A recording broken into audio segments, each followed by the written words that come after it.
Let me talk to you about the story that is dominating some of the newspapers today. The former Transport Minister, Nusrat Ghani, who was a Transport Minister until last year. She says that she was sacked as a minister because her Muslim woman minister status was making colleagues feel uncomfortable. Did that happen or did it not? Well, first of all, it's a very serious allegation, a very serious claim, and we take it very seriously. There can be no discrimination, Islamophobia or any other kind of discrimination in the Conservative Party. The Chief Whip has overnight made it clear that the allegation is in relation to him, this is Mark Spencer, and he categorically has denied it in what can only be described as the most strenuous terms. What we would say and what I would say is that if there's ever any complaint like this, particularly one as serious as this, a formal complaint should be made and it would then be investigated. And this relates back to 2020, and all I would just say as a matter of fact, no formal complaint has been made, but we take this incredibly seriously. The allegations that she's making are very, very serious. I mean, she says, I was told at the reshuffle meeting in Downing Street, Muslimness was raised as an issue.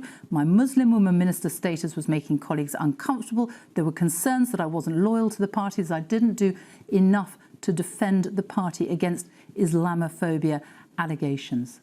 Look, very serious points being made, claims being made, but all I can say is, first of all, the Chief Whip has come out publicly. I mean, it's quite extraordinary in my time in politics to see him come out and say, actually, this is a conversation that was had with me, and it is categorically untrue and indeed defamatory. And at the same time, you've got Nadeem Zahawi, who's come out and said that this needs to be investigated properly. And I think that's right, and we all feel moral support for anyone who has been subject to any kind of discriminatory treatment. But I think, and Nadeem is right, but of course, what the Chief Whip is saying is that Nuz was invited to make a formal complaint, and that is the way it will be investigated, and she has not made a formal complaint. So do you think, why would she make it up then? I mean, if it has not happened. I can't answer to that. All I'm trying to give you a very clear account of what the Chief Whip has said in response, and also, critically, the mechanism to make sure any serious allegation like this can and should be, and we would invite, and I would say, if Nuz wishes to do so, she should make a formal complaint so it can be